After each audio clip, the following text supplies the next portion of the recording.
गेल्या 8-10 महिन्यापासून शेतकऱ्याचा सातबारा कोरा करा या मागणीसाठी आम्ही सगळे आंदोलन करत होतो.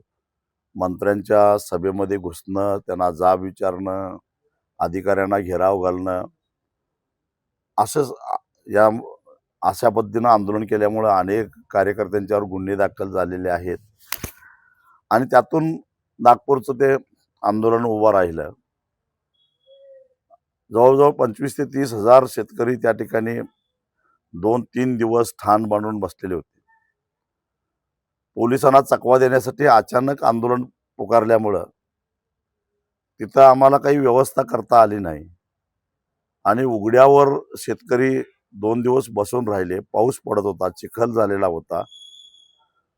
प्रतिनिधीसाठी काहीच व्यवस्था करू न शकल्यामुळं उघड्यावरच सगळे प्रतिनिधी केल्यामुळं परिसरामध्ये दुर्गंधी सुटलेली होती. चिखल झालेला होता, पाऊस सारखा पडत होता आणि वर छत नव्हतं. अशा परिस्थितीमध्ये तिथं शेतकरी तटून होते, ठामपणानं उभा राहिलेले होते. आम्ही तिथंच झोपत होतो आणि एक डेडलॉक झालेला होता. पुढं काय, सरकारनं आडमुठी भूमिका घेतलेली होती की आम्ही 27 तारखेला चर्चेला गेलेलो नव्हतो आणि त्यामुळं आम्ही चर्चा करत नाही असा आमच्यावर आरोप होत होता. आणि मग शेवटी न्यायालयानं हस्तक्षेप केला. न्यायालयही आमच्या मागे लागला आणि ही जागा रिकामी करा अशा प्रकारचा आदेश दिला. रेल्वेच्या रुळावरही तुम्हाला जाता येणार नाही असाही आदेश दिला. मला आश्चर्य वाटतं न्याय व्यवस्थेचं सुद्धा. जेव्हा चिखलात लोळत शेतकऱ्यानं प्राण सोडला त्यावेळी न्यायालयाला दखल घ्यावीशी वाटली नाही. वृत्तपत्रातली बातमी वाचून जेव्हा मुलगा आपल्या डोळ्यासमोर आपण त्याच्या गरजा पूर्ण करत नाही म्हणून गळफास लावून आत्महत्या करतो हे बघितल्यानंतर त्याच दोरीला फास लावून बाप शांतपणानं पोराचं प्रेत खाली उतरवतो आणि स्वतः गळफास लावून घेतो. ही बातमी वाचल्यानंतर न्यायालयाला दखल घ्यावीशी वाटली नाही. मात्र काय न्यायाधीशांचे कोण नातेवाईक रस्त्यावर अडकले होते काय माहीत नाही, परंतु वृत्तपत्रातल्या एका बातमीची दखल घेऊन न्यायालयानं आम्हाला 5:58 आदेश पोचला, 6 वाजता मैदान मोकळं करा. म्हणजे न्याय व्यवस्था सुद्धा राज्यकर्त्यांच्या इशाऱ्यावर नाचते हे असं स्पष्ट झालेलं आहे. म्हणजे अण्णाभाऊ साठे म्हणतात, न्याय व्यवस्था ही कैकांची रखेल झाली, मी न्याय आता कोणाकडे मागू, तशी अवस्था आमची झाली. आणि अशा परिस्थितीमध्ये मग सरकारनं 2 मंत्र्यांना पाठवून आम्हाला चर्चेचं निमंत्रण दिलं. आणि मग शेवटी मी मगाशी सांगितलं की या दुर्गंधीमध्ये शेतकऱ्यांना किती दिवस ठेवायचं. साथीचे रोग उद्भवू शकतात कारण चिखलाचं साम्राज्य झालेलं होतं. आणि म्हणून शेवटी आम्हालाही एखादं पाऊल मागे घेऊन चर्चेचा मार्ग स्वीकारावा लागला. अनेकांनी उलटसुलट प्रतिक्रिया व्यक्त केल्याचं मला माहिती आहे, पण घरात बसून प्रतिक्रिया व्यक्त करणं सोपं आहे, पण प्रत्यक्षामध्ये तिथं जे आले होते आणि त्यातले बहुतेक बरेच दिव्यांग होते, ते हटायला तयार नव्हते. काही दिव्यांग तर बिचारे हातात ह्याची लघवीची पिशवी घेऊन आलेली होते. आणि अशांना या उघड्यावर किती दिवस ठेवायचं हाही प्रश्न होता. आणि त्यामुळं आम्ही मग चर्चेचं मंत्र स्वीकारलं. आणि प्रत्यक्षात चर्चेला ज्यावेळी बसलो त्यावेळी मुख्यमंत्र्यांनी, दोन्ही उपमुख्यमंत्र्यांनी आणि त्यांच्यावर असणाऱ्या 3-4 मंत्र्यांनी सरळ सांगितलं की येणाऱ्या बजेटपर्यंत तरी आम्ही काहीच करू शकत नाही. तुम्ही काही आंदोलन करा, काही करा, आम्हाला कोंडा, काही करा, आम्ही काही करू शकत नाही कारण सरकारची कर्ज काढायची मर्यादा संपलेली आहे.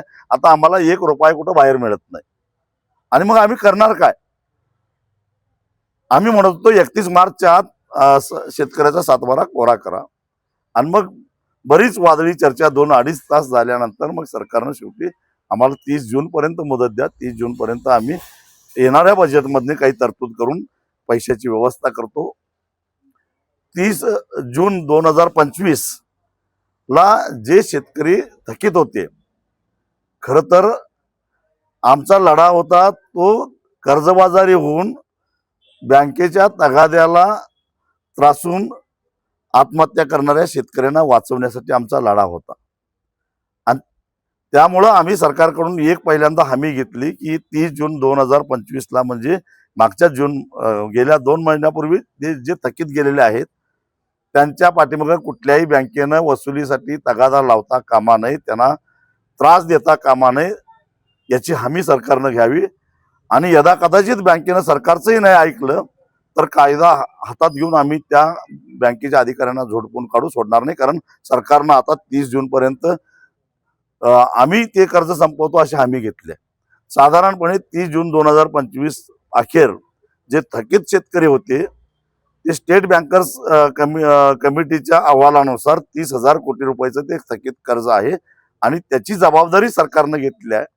सरकारचं म्हणणं एवढंच आहे की त्याच्यामध्ये जे खरोखरच आर्थिकदृष्ट्या सक्षम आहेत पण जाणीवपूर्वक थकबाकीत गेलेले आहेत, उदाहरणार्थ सरकारी अधिकारी असतील, व्यापारी असतील, इन्कम टॅक्स भरणारे असतील, त्यांची नावं वगळता बाकीच्यांची जबाबदारी आम्ही घ्यायला तयार आहोत. आणि त्यासाठी त्यांनी अधिकाऱ्यांची एक समिती नेमली हे अपात्र लाभधारक त्यातले बाजूला काढण्यासाठी.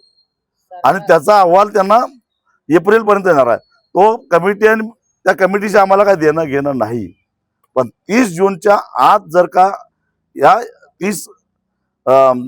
ह्या थकीत शेतकऱ्यांना जर न्याय मिळाला नाही तर आम्ही सरकारला सोडणार नाही. आम्ही स्पष्ट शब्दामध्ये सांगितले, आम्ही पुढे एक आणि मागे एक आमचं असं काही नसतं.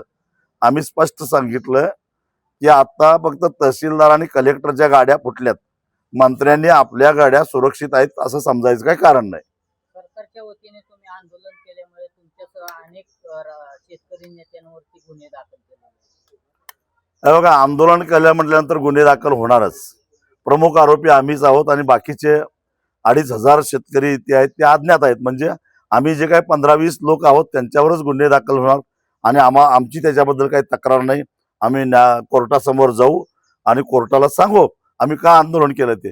जर आमच्या डोळ्यासमोर शेतकरी मरत असतील, आत्महत्या करत असतील तर आम्ही का कायदा हातात घेऊन ये. महात्मा गांधींनी आम्हाला सविनय सत्याग्रह शिकवलेला आहे आणि त्याच मार्गाने आम्ही केलेलो आहे. आम्हाला त्याचा अजिबात पश्चाताप होत नाही आणि सरकारकडे आमच्यावरचे गुन्हे मागे घ्या म्हणून सुद्धा आम्ही विनंती करायला जाणार नाही. सरकारने 30 जून 2026 ही कर्जमाफीची घोषणा जाहीर केलेली आहे. पण मात्र आता स्थानिक स्वराज्य संस्थांच्या निवडणुका आहेत. त्या निवडणुकीच्या पार्श्वभूमीवर या असल्या फसव्या माणसांच्यावर विश्वास ठेवायचा का नाही लोकांनी ठरवावं. एकदा विश्वास ठेवूनच ही वेळ आलेली आहे. राज्याच्या आर्थिक स्थितीचं पार वाटोळं करून टाकलं या लोकांनी आणि अशांच्यावर जर का पुन्हा लोक विश्वास ठेवणार असतील तर परमेश्वरा या लोकांचं तू संरक्षण कर, एवढंच म्हणेन मी. उपमुख्यमंत्री अजित पवार यांच्याबरोबर तुम्ही देखील स्टेजवर सभेमध्ये असणार आहे, काय त्यांना सांगणार? तो काही कार्यक्रम अजितदादांचा नाही. मी जसा पाहुणा आहे तसं अजितदादा सुद्धा पाहुणे आहेत. खरं तर आमचे सगळ्यांचे चळवळीतील दीर्घकाळ चळवळीमध्ये काम करणारे सतीशभाई काकडे यांनी लोकवर्गणीतून किंवा वेगवेगळ्या योजनेच्या माध्यमातून गावामध्ये 2 मंदिर, 1 मस्जिद चांगलं बांधलेलं आहे. म्हणजे एक सामाजिक एकात्मकता कशी असावी खेड्यामध्ये याचं एक उत्तम उदाहरण आहे. आणि म्हणून अशा या चांगल्या कार्यक्रमाला मी धावत पळत या ठिकाणी आलेलो आहे. उपमुख्यमंत्र्यांनी सकाळी भाषणात सांगितलं की कर्जमाफी जी आहे एकदाच होईल आणि सारखे होणार नाही, तर शेतकऱ्याने बी आर्थिक शिस्त लावून घ्यावी. शेतकरी काही भीक मागत नाही, मान्य आहे मला अजितदादांचं की, पण त्यासाठी पहिल्यांदा सरकार म्हणून अजितदादांनी एक व्यवस्था करावी. या महाराष्ट्रातल्या एकाही शेतकऱ्यावर उत्पादन खर्चापेक्षा कमी किमतीमध्ये शेतीमाल विकण्याची वेळ येणार नाही अशा प्रकारची धोरणं तयार करावीत. आम्ही काही भिकारी नाही त्यांच्याकडे सारखं कर्जमाफी मागायला. एबीपी माझा, उघडा डोळे बघा नीट.